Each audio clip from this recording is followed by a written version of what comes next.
রেস্তোরাঁয় 15% ভ্যাট কমিয়ে 3% করার দাবিতে মানববন্ধন করেছেন রাজশাহীর রেস্তোরাঁ মালিক শ্রমিকরা। 16 জানুয়ারি সকালে নগরীর জিরো পয়েন্টে বাংলাদেশ রেস্তোরাঁ মালিক সমিতির রাজশাহী জেলা শাখা এই মানববন্ধনের আয়োজন করে।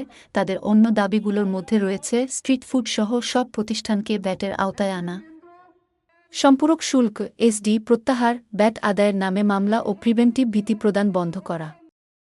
মানববন্ধনে সংগঠনটির রাজশাহী জেলার সভাপতি রিয়াজুর রহমান খান ও সাধারণ সম্পাদক মাসুদুর রহমান রিঙ্কুসহ মহানগরী ও জেলার বিভিন্ন রেস্তোরাঁর মালিক শ্রমিকরা অংশ নেন। দ্রুত দাবি না মানলে কঠোর আন্দোলনের হুঁশিয়ারি দেন তারা।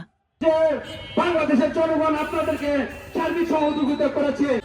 যদি আজকে এই ভ্যাটের বিষয়টি যদি রয়েছেন যারা বাংলাদেশের উন্নতি চান না, যারা বাংলাদেশের রেস্তোরাঁ সেক্টরে বর্তমান রাজস্ব বোর্ডে এই আটটা দাবি আমাদের কেন্দ্রীয়ভাবে পুরা বাংলাদেশের সমস্ত জেলায় এই একই দাবি উত্থাপন করার কথা বলেছে। আমরা এখান থেকে মানববন্ধন শেষ করে আমাদের সম্মানিত জেলা প্রশাসক মহোদয়ের কাছে আমাদের কেন্দ্রীয়ভাবে যে স্মারকলিপিটা আছে সেই স্মারকলিপি আমরা উনার সামনে উপস্থাপন করব।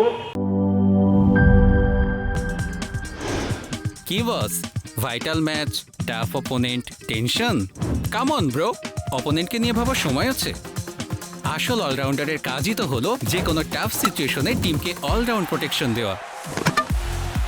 জাস্ট লাইক মাই টাইলক্স, যার অ্যান্টিব্যাকটেরিয়াল এজেন্ট টয়লেটের কোনায় কোনায় পৌঁছে 99% জীবাণু ধ্বংস করে, টয়লেটের কঠিন দাগ ও দুর্গন্ধ দূর করে টয়লেটকে রাখে ক্লিন আর সুবাসিত। টাইলক্স টয়লেট ক্লিনার, ক্লিন মানেই টাইলক্স।